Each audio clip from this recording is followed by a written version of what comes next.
Many are worried about their packages being the target of porch pirates. And Tennessee lawmakers have recently enacted a tougher law for those caught stealing those packages. Sabrina Majori spoke to the U.S. Postal Inspector, who says this law could be a game changer. It's that time of year where people are getting lots more of these delivered right to their front porch. But leaving packages unattended for too long creates an opportunity for porch pirates looking to profit off of your Christmas shopping. Caught on camera, these thieves scurrying off with someone else's deliveries. Package theft is absolutely a crime of opportunity. It happened last year to Julianne Joel. She says the #1 gift on her son's wish list never came. So when I ordered this Mandalorian helmet online, I was so excited that he would get that for Christmas, because I knew I could picture his excitement. And of course, it never happened. Now, a new law that went into effect in July is looking to deter future thefts. It means steeper punishments for repeat porch pirate offenders. Instead of being a misdemeanor, the second offense and subsequent offenses would be felonies, which is, a great enhancement to that law. The law applies to anything delivered by UPS, but also covers DHL, FedEx, and other deliveries. A recent survey by Safewise.com found that about over 200 million packages have gone stolen in the last year. This is likely a crime that's impacting many people in many different ways. Experts like Stickle say the best remedy for increased porch pirate thefts is reducing thieves' opportunities to strike. This year, Joel says she isn't taking any chances. However, I am more cautious about when the mail is delivered. I have communication with my mail delivery person, who is usually the same person. Same thing with FedEx. Wrapping new presents this year with the lesson from last year still on her mind. You feel personally violated for the rest of your life, and you can't recover. I will never forget that last Christmas when I lost the Mandalorian helmet. Pinch your nose, but keep your eyes open. Today we learned what wastewater can tell us about COVID's presence in the community. What's in the water? Well, a bunch of stuff, including signs of COVID. So just as we shed the virus in our nasal secretions, it also comes out in urine and poop. When it comes to testing wastewater, think of doing a nasal swab, but taking a sample that represents an entire city. It can give you sort of an idea of what's going on with the community.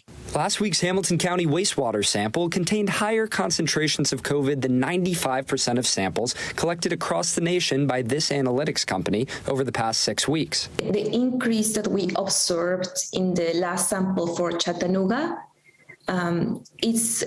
we need more data. Dr. Mariana Matus is the CEO of BioBot, the company that tests Chattanooga's wastewater for Moccasin Bend.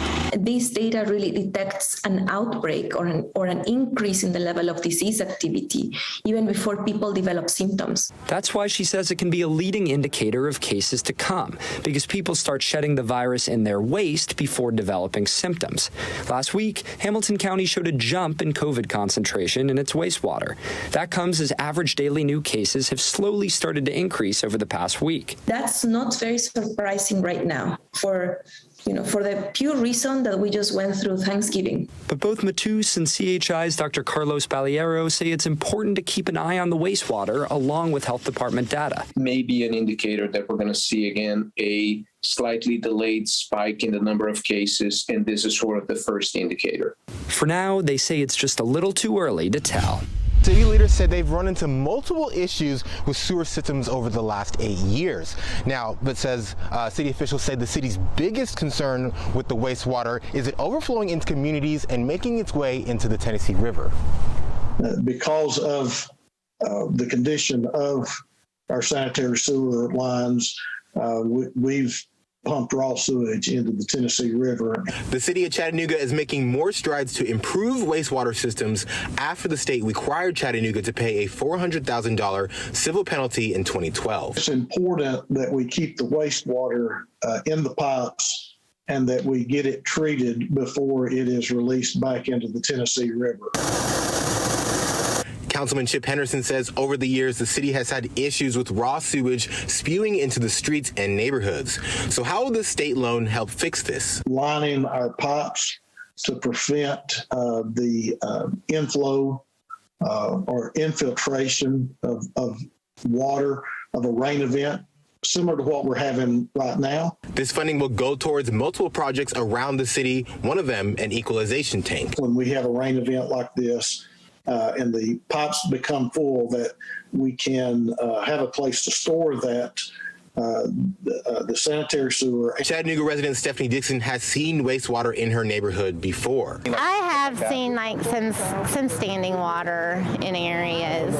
She's pleased to hear these new projects will start soon, but wants to see even more work to make a cleaner Chattanooga. And it used to be really totally different, like with the factories, and downtown was not clean. And Henderson says a cleaner, more sustainable city for residents is the goal. The biggest benefit that we're going to see is a clean environment.